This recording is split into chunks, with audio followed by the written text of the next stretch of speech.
我成日覺得環境係好影響成件事。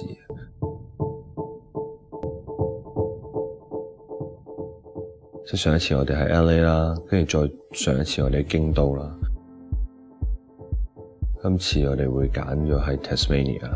係因為第一呢度係真係冬天啊，第二就係因為佢好多好自然嘅環境啊，冇受到污染啊，好啱成件事嘅感覺。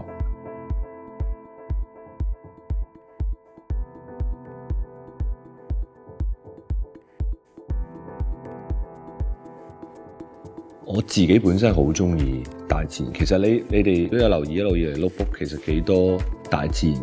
嘅嘢嘅。其實可能我自己本身好鍾意大自然，就算大自然嘅景其實都唔會點重複嘅。就算京都嘅大自然啦、LA 嘅大自然同呢度嘅大自然都係唔一樣嘅。其實基本上光亦唔一樣啦，即係環境就唔一樣啦。咁所以每一次都雖然已經唔係第一次影大自然，其實每一次都有啲新嘅感覺嘅。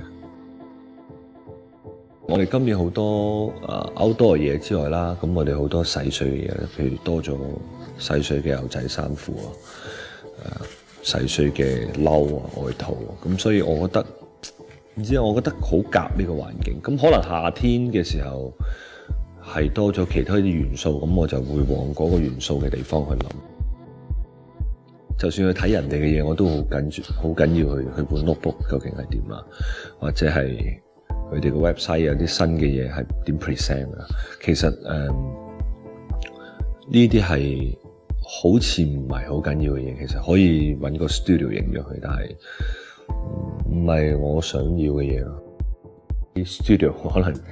可以用1日嘅時間我就做晒所有嘢，咁我哋今次其實用咗8日嘅時間。好多嘢係我可以散卻嘅，但係我哋選擇唔散卻，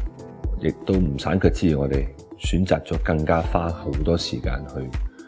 去研究或者去做。其實我覺得我亦都要求我哋團隊會有嘅一樣嘢咯，即係唔可以馬馬虎虎去做一樣嘢，因為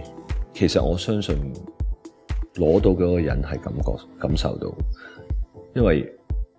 你好似好普通嘅一樣嘢，你有冇放一啲心機落去一啲 details 啊？或者你件衫究竟有放過有冇心機？其實佢哋其實係睇得出嘅。